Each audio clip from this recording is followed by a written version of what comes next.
Portread a Phŵer gan Dyma Edwards. Pan fyddwch chi'n syllu ar bortread, beth yw'r peth cyntaf rydych chi'n sylwi arno, tybed? Gwedd y person neu'r tebygrwydd i'r gwrthrych, y lliwiau, y steil, yr arddull, y defnyddiau a ddefnyddiwyd i'w greu.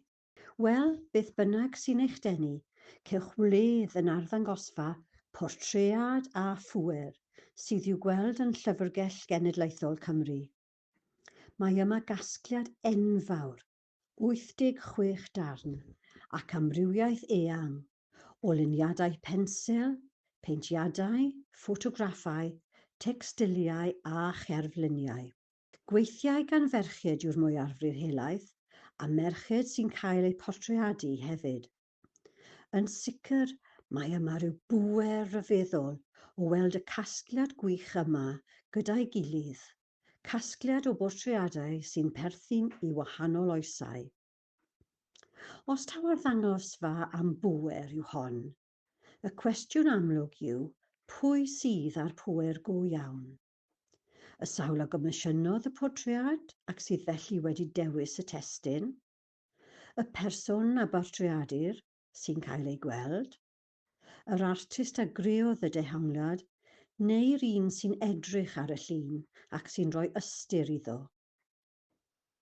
Mae Gwen John yn un o'r artistiaid Cymreig mwyaf nodedig. Yn ei hoes ei hun, ei brawd Augustus John oedd y seryn. Ond fe ragwelodd ef taw fel brawd Gwen John y cael ei adnabod yn y pen draw. Efallai wir.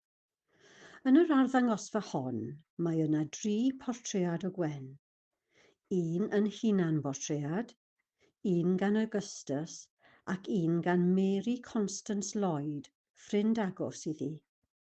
Ac mae'r 3 mor wahanol. Un Gwen ei hun, yn dawel, hunanfeddiannol, un Augustus yn llawn drama, ac un Constance yn dangos agosatrwydd ei perthynas. Felly, oes, mae gan yr artist gryn bŵer. Un sy'n arddangos ei gwaith yn yr arddangosfa hon yw'r artist o Aberystwyth, Seryn Jones. Ces gwmni Seryn wrth ymweld â'r arddangosfa gan ofyn iddi yn gyntaf am ei gwaith ei hun. Portread o gymeriadau o'r Mabinogi sydd gan Seryn, sef y fam a'r ferch, Ceridwen a Creirwy. Dewinisus yw Ceridwen, ac yn y Mabinogi mae'r disgrifiad o Creirwy yn gyfyngedig i'w harddwch. Yma mae Seryn yn rhoi man geni amlwg i Creirwy, efallai i herio ein syniadau ni o harddwch.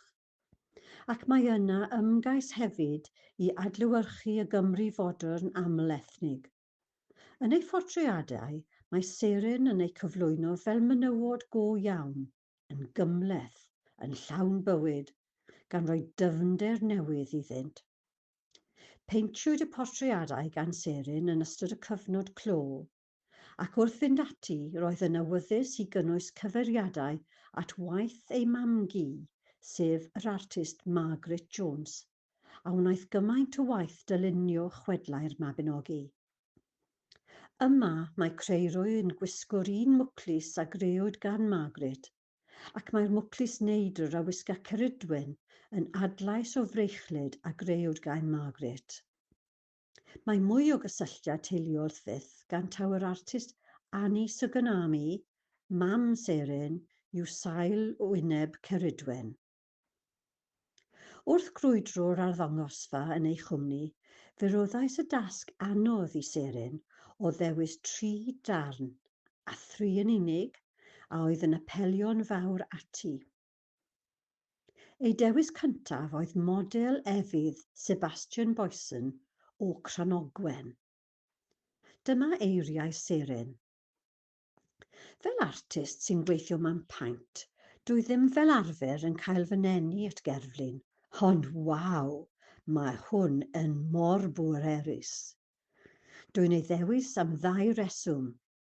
Y testun yn gyntaf, Cranogwen, Sarah Jane Rhys, am fenyw. Mae popeth am ei hanes hi yn dweud pŵer. Roedd hi'n gwneud cymaint o bethau ac yn credu bod menywod yn medru gwneud popeth, a hynny mewn oes lle roedd disgwyl iddynt aros gartref. Ac wedyn y cerflun.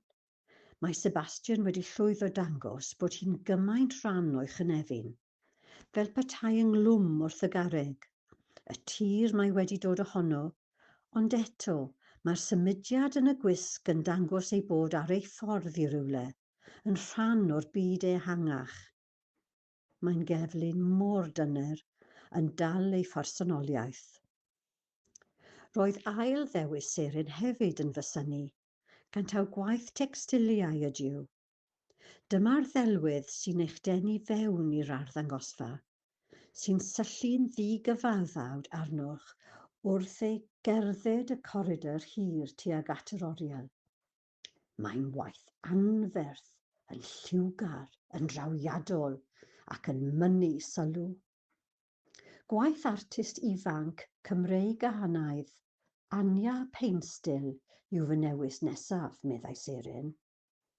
Rhita Gawr sydd yma, cawr chwedlonol yr Wyddfa, a laddodd frenhinoedd ac a wisgodd ei barfau yn dlysau.